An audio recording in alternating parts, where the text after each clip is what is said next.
and the path of devastation that wreaks on a family and an individual, many don't survive it. Myself, I struggled with alcoholism, depression, suicide, and I just, by the grace of God, that I'm here today. And the depth of depravity is just unplumbed in terms of what Backpage has done. Article this morning in the New York Daily News about a Queens music teacher who was trying to buy sex with 8-year-olds on Backpage. I mean, again, like Tim so eloquently mentioned, it's the demand as well as the supply. Backpage has gone unbridled for so long, and finally, we are standing up as, through the Senate and others, through Congress, and saying we will no longer let our children be bought and sold. By the time this interview is over, a child will be bought and sold twice on Backpage. This is something that we have to come together and urge Google to stop aiding and abetting Backpage in the selling of our children's innocence. Our children are our greatest treasure. We have to protect them. We have to really take a stand against Google and the way they support Backpage and the sites that Backpage also uses besides theirs to sell children. I'm just so honored that Consumer Watchdog and Mary Mazio have come to bring this into strong relief. During my own period of being trafficked, I tried to tell 10 people and nobody listened. And today, people are listening. And I just can't say how blessed I am to be here with Consumer Watchdog and Mary Mazio. And I think that we have to come together and really, get behind this message to Google to support the amendments to CDA 230 that don't affect Internet privacy, but protect kids from being bought and sold on the Internet. This is just an important issue that we can't ignore, and one person can make a difference in raising their voice and saying no more. Thank you, Jerome. So I think we should probably just take some questions about the report. I'll take one or two in the room, and then I'll open it up to the conference line. Anybody in the room have a question? Sure. Just kind of top line. I'm sorry, want to say who we were with? Yeah, my name's Chris and Carlin with KFI News here in Los Angeles. The top line, what you're looking for here is that you want Google to stop funding any sort of law defense, any sort of CDT. Well, we don't care if they fund CDT. We want Google to work with us and lobby with us to narrowly amend the Communications Decency Act, Section 230, to allow for prosecution of website and website owners that actively aid and abet online child sex traffickers.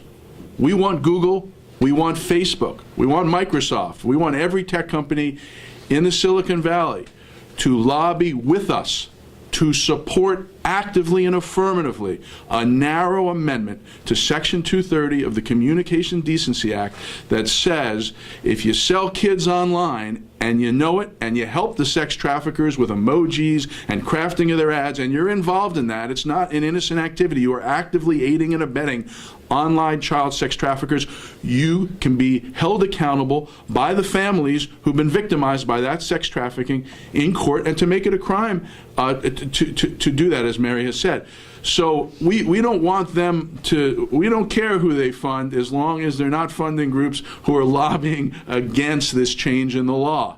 And we do want a little bit more honesty in this debate, however, because as you'll see from the report, some of the legal scholars who came forth in the amicus brief failed to notify the court who they were funding. So the idea that Google needs to take a stand here and needs to do the right thing and not do evil is really, really important.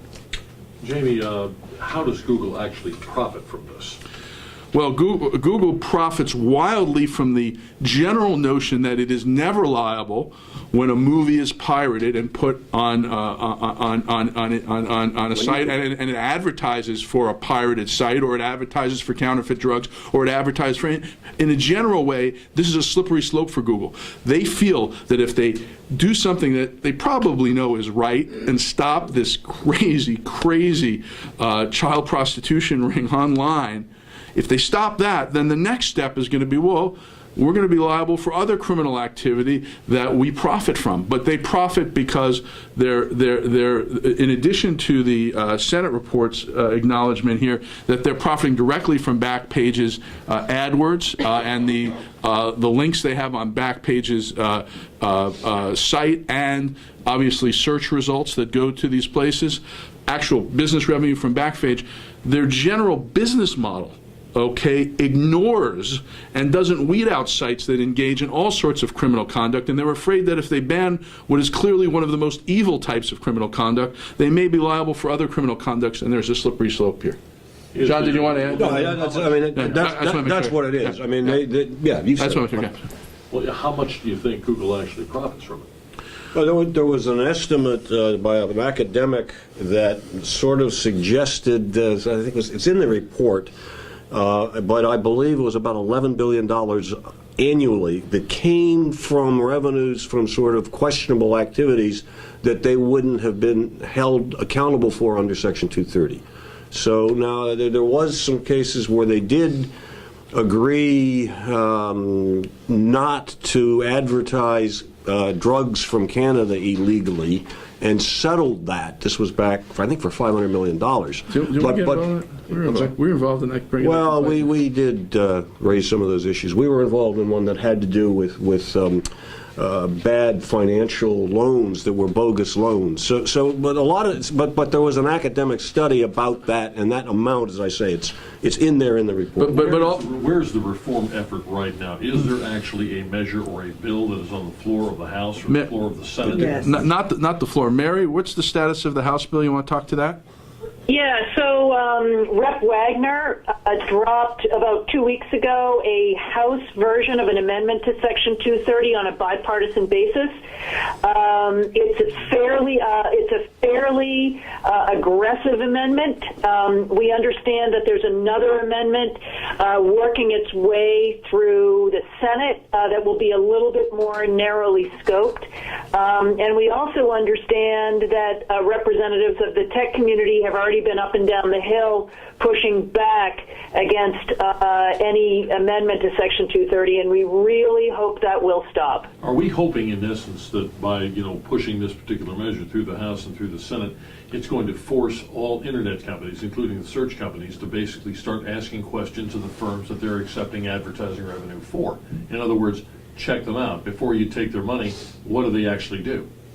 That's a great question. Certainly with the Senate bill, I believe that the goal is to correct what the First Circuit did. And the First Circuit in Boston effectively said, if you're a co-conspirator in this crime, guess what? No liability. Congress never intended for Section 230 to shield let's call it active facilitation or active criminality.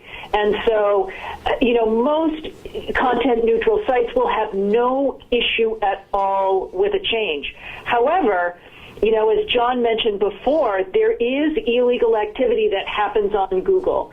And Google, I think it was Ben Edelman was the Harvard professor that wrote a report that Google makes about $1 billion per year on illegal ads. And that begs the question, to what extent are you actively facilitating criminality? And so there is a bit of a slippery slope, but certainly the Senate version that is underway would not look to hold a Google or a Facebook liable. And I know they're all afraid around that issue of civil liability, but at least my firsthand conversations with a number of members of Congress, that is certainly not the intent. The intent is to be able to have families like Nicole's be able to go after what we'll call the bad actors online, which would be the Backpages of the world. And I encourage you to see Mary's movie, because what you have to understand is Backpage, as you'll see in the movie, helped, pimps craft ads that got around laws with emoji that were code words for things they knew were illegal. I mean, this was active solicitation and active engagement. They were as much, if probably more so, online pimps. This was an online underage brothel that they ran. This wasn't some innocent, we're just going to look the other way and not pay attention to these ads, which is what, the Communications Decency Act sort of allows. this is a lot more. This is active engagement, and many people feel that the courts right now should be able to prosecute or should be able to hold these companies accountable when families come. But all the federal judges have said no. It's the CDA. They're either misreading it or it needs to be reformed. So it isn't as broad as that. But I do think there is a debate to be had now that the internet is so wide about when companies do engage actively and profit from this type of illegal conduct, what their liability is. Yes. Sorry. I'm going to do one more from the room, then we'll go to the phone line. Sorry. Okay, yeah. What about solicitation of child pornography? Isn't this a form of child pornography? And Great what question. are the restrictions on the internet companies for portraying that? Well, there's a great question, because if you are in possession of child pornography, if you have it in your computer or someone sends it to you, even if you don't know how it got there, you are strictly liable for having it. But Backpage has child pornography and simply puts a black strip across it and sells children and doesn't have any liability.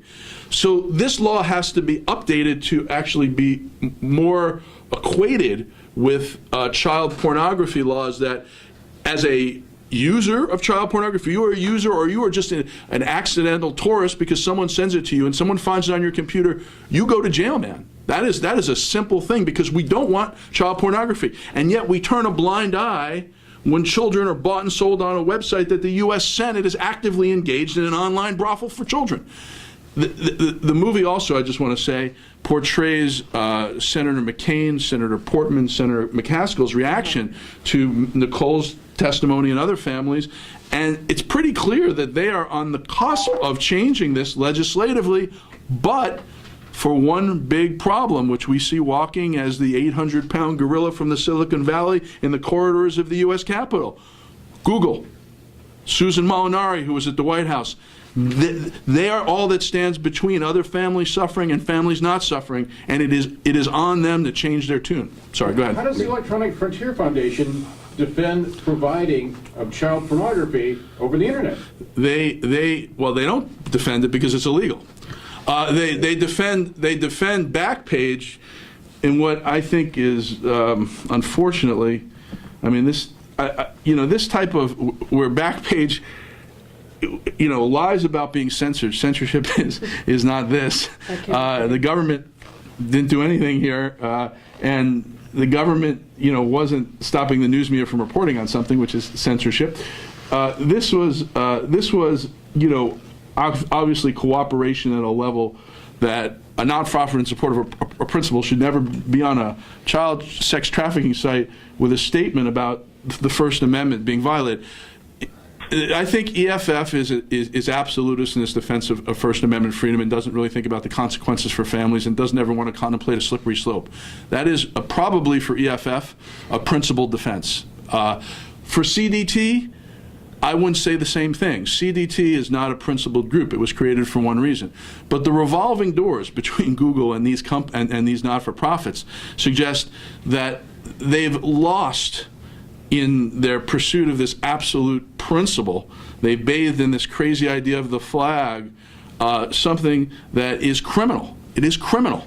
And I don't know how they justify it other than just the absolute defense of what they see as not giving in to a slippery slope. I'd suggest that you ask them. That's a good question. If you could craft the amendment, what specifically would you like changed in the wording of this? Well, Nicole, no? Or Let's go to Mary on that one. Mary, what would you like? Why don't you say the heart of what you would like said? The heart of what I would like to see done is to just simplify it, to make it a crime to sell our children. When you have 8-year-olds that are being sold for sex in America, that's just ridiculous that there is a federal law out there that says somehow this is protected speech on the internet. And so for me, I just really want it simplified. Let's keep it where we all in our agreement under the age of 18. For now, we'll work on the rest later, even though people over the age of 18 have been victimized themselves. But Mary is probably much better at answering Mary, this. do you want to answer that? What the narrow amendment would be to? Yeah, I think the narrowest would be that any claims of children or families that were victimized by child sex trafficking are excluded from the shield of Section 230. So Section 230 originally was enacted to protect good faith filtering, right? So that if you had all kinds of content come up and you missed something, you wouldn't get your hand slapped. And